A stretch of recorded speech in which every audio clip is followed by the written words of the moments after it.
Hello সবাইকে, আমি মোহাম্মদ সোহান আহমেদ আছি সংযুক্ত আরব আমিরাতের আবুধাবি থেকে। তো আপনারা অনেকে ইতিমধ্যে কমেন্ট করে জানতে চেয়েছেন যে জানুয়ারি থেকে কি ভিসা চালু হবে কি না। যেহেতু 4 মাস হলো আউটসাইড ভিসা বন্ধ, দেশ থেকে আসা সকল রূপে বন্ধ, ফ্যামিলি ভিসা, ট্যুরিস্ট ভিসা বা যে কোনো ভিসা, কাজের ভিসা যেটাই হোক কোনোটাই খোলা নেই। তো চলুন আজকে এই ব্যাপারে আপনাদের সাথে বিস্তারিত আলোচনা করা যাক। তো দেখুন, এই দেশে ভিসাটা কেন বন্ধ হয়েছিল? ভিসা বন্ধ হয়েছিল মূলত অবৈধ লোকদের কারণে।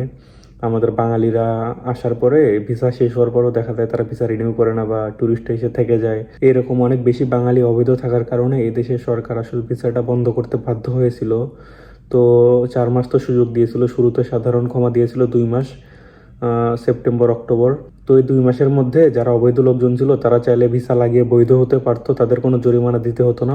অথবা তারা চাইলে দেশে চলে যেতে পারতো, তাদের কোনো ধরনের কোনো জরিমানা দিতে হতো না, শুধু টিকিটটা করে চলে যেত। তো এইসব সুযোগ দেওয়ার কারণে যখন দেখলো অনেক বাঙালি দেশে চলে গেছে, আবার অনেকে এখনো বাকি রয়েছে, তো তাদেরও সুযোগ দেওয়ার জন্য পরবর্তীতে আরও 2 মাস সাধারণ ক্ষমা বাড়িয়েছিল, নভেম্বর ডিসেম্বর।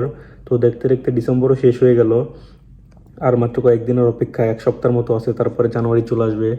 তো যেহেতু অনেক বেশি পরিমাণে লোকজন, অবৈধ লোকজন, অনেকে ভিসা লাগিয়েছে, অনেকে দেশে চলে গেছে।